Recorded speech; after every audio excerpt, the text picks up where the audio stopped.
तर फायनली आज माझी डिलिव्हरी झाली बरं. सी सेक्शन की नॉर्मल झाली, मला मुलगी का मुलगा झाला ते तुम्हाला पुढे समजेलच.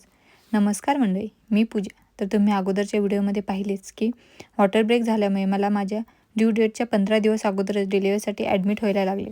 लेबर पेनसाठी टॅबलेट दिल्यानंतर 2 तासाने मला थोडे लेबर पेन सुरू होत होत्या, पण प्रॉपर असे लेबर पेन काही सुरू झाले नाहीत आणि तेवढ्यात माझा बीपीही वाढत होता आणि बाळाचे हार्टबीट्स कमी व्हायला लागले होते. त्यामुळे डॉक्टरांनी अचानक सी सेक्शन करायचा निर्णय घेतला आणि जेव्हा डॉक्टर मला बोलले की सी सेक्शनसाठी रेडी हो, तेव्हा टचकन असे डोळ्यात पाणी आले. कारण माझी इच्छा नॉर्मल डिलिव्हरीची होती आणि त्यात माझी कंडिशनही चांगली होती. कारण 5th मंथच्या सोनोग्राफीमध्ये डॉक्टरांनी बाळाची पोझिशन खाली सांगितलेली.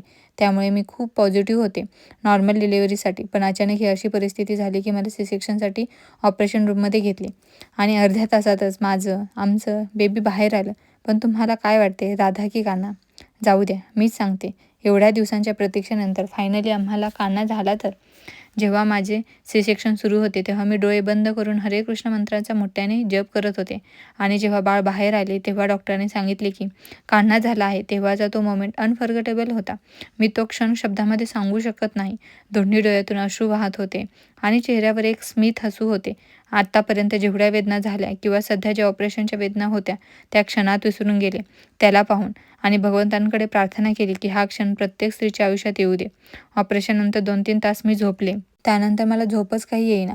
हळूहळू भूल उतरत होती आणि त्याचबरोबर ऑपरेशनच्या वेदना वाढत होत्या आणि 9 महिन्यांच्या टॅबलेटची हीट बाहेर पडत होती. म्हणून मला खूप जास्त गरम होत होते. म्हणून मी पहाटेपर्यंत जागीच होते आणि त्यात बाळाचे वजनही कमी भरलेले, त्यामुळे खूप वाईट वाटत होते. म्हणूनही झोप काही येत नव्हती. तेही पहाटे 5 वाजता आले. आल्यानंतर अगोदर मला भेटले, फ्रेश झाले. तोपर्यंत बाळही उठलेले. तेव्हा त्याला भेटले. तोपर्यंत मीही त्याला जवळ घेतले नव्हते. फक्त लांबूनच त्याला पाहत होते. कारण बॉडीमध्ये तेवढी शक्तीच नसते ना, त्याला उचलून जवळ घेऊ शकू आपण. आपण आई झाल्यानंतरच समजते एक आई होणं अजिबात सोपे नसते. नॉर्मल डिलिव्हरी झाली काय सी सेक्शन झाली, दोन्हीच्या वेदना भयानक असतात. मला एक 30 ते 40 मिनिटच कळा आल्या, पण त्यातच समजले की नॉर्मल डिलिव्हरी म्हणतो तेवढी नॉर्मल नसते हां. आणि सी सेक्शनच्या तर लाईफटाईम वेदना सहन कराव्या लागतात. पण असो, असा होता माझा डिलिव्हरी डे. आणि तुमची डिलिव्हरी कशी झाली आहे ते मला नक्की कॉमेंट करून सांगा. तर चलो भेटू नेक्स्ट इंटरेस्टिंग व्हिडिओसोबत. आणि चॅनलला सबस्क्राईब केलं नसेल तर नक्की सबस्क्राईब करा हां. तर चलो बाय.